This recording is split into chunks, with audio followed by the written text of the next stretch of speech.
કરવામાં આવી છે। 55 જેટલા સિમ કાર્ડ મળી આવ્યા હતા। ક્યાં મોકલતા હતા સિમ કાર્ડ, કેવી રીતે એક્ટિવ કરાવતા હતા અને શું વિગત?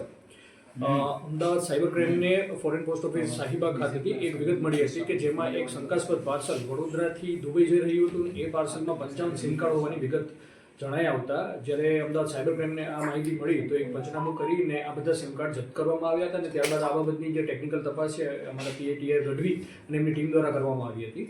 તપાસમાં એવું જણાઈ આવ્યું હતું કે આ જેટલા 55 સિમ કાર્ડ છે બધા એરટેલ કંપનીના હતા અને જે પાર્સલ જઈ રહ્યું હતું દુબઈ એમાં જે એડ્રેસ લખવામાં આવ્યું હતું અહીંયા સેન્ડરનું એ સેન્ડરનું એડ્રેસ અને નામ ડમી હતું। એટલે આગળ અમે ટેકનિકલ તપાસ કરીને સિમ કાર્ડ ક્યાંથી ઇસ્યુ થયા છે અને એ બાબતમાં સાયબર ક્રાઇમની ટીમ દ્વારા 3 આરોપીની ધરપકડ કરવામાં આવી છે। એક છે રાહુલ બંકિમચંદ્ર શાહ, બીજા છે કાંતિભાઈ બલદાણિયા અને ત્રીજા આરોપી છે અજય ભાલિયા। તો આમાં જે રાહુલ શાહ છે એ પોતે એરટેલ કંપનીમાં ડિસ્ટ્રીબ્યુટરનું કામ કરતા હતા અને એમને અન્ય 2 આરોપીઓના કહેવાથી આ સિમ કાર્ડ બધા પ્રોક્યોર કરેલા હતા। સિમ કાર્ડ કઈ રીતના મેળવવામાં એ બાબતે એમને પૂછતાછ કરતા ખબર પડી હતી કે જ્યારે કોઈ કસ્ટમર DKYC એટલે કે ઓફલાઈન KYC થ્રુ ત્યારે કોઈ સિમ કાર્ડ કઢાવવા આવે છે અને જે અભણ હોય છે એમને ખ્યાલ નથી હોતો તો એમની જાણ બહાર એના બાયોમેટ્રિક બી લઈ લેવામાં આવે છે અને એ જે સિમ કાર્ડ ઇસ્યુ કરવા માટે જે વ્યક્તિ આવે છે એમના નામે 2 સિમ કાર્ડ ઇસ્યુ કરી દેવામાં આવે છે અને બીજું જે સિમ કાર્ડ બાયોમેટ્રિક ઉપરથી ઇસ્યુ કરવામાં આવેલું છે એ આરોપી રાહુલ શાહ પોતાની પાસે રાખી લેતા હતા। આવી રીતે એમને 55 સિમ કાર્ડ 2 મહિનામાં ભેગા કરીને આ સિમ કાર્ડ જે અન્ય આરોપી કાંતિ બલદાણિયાને આપેલા હતા અને કાંતિ બલદાણિયા આ સિમ કાર્ડ છે એ જે ત્રીજા આરોપી છે અજય ભાલિયા એમના માટે આ સિમ કાર્ડ ભેગા કરેલા હતા।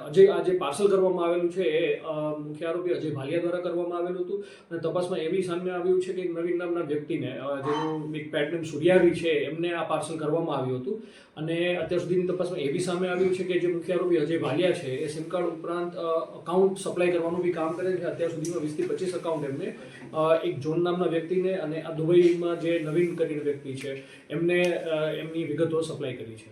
સર, કઈ જગ્યાએ આ યુઝ થતો હતો, દુબઈમાં શું એનો યુઝ થતો હતો તે અંગે કોઈ ખુલાસા થયા છે કે કેમ?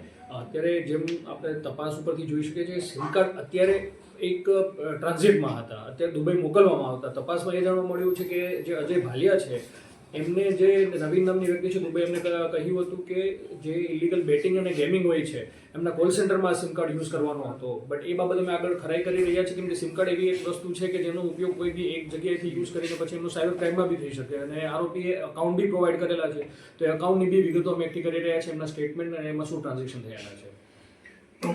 ઓકે।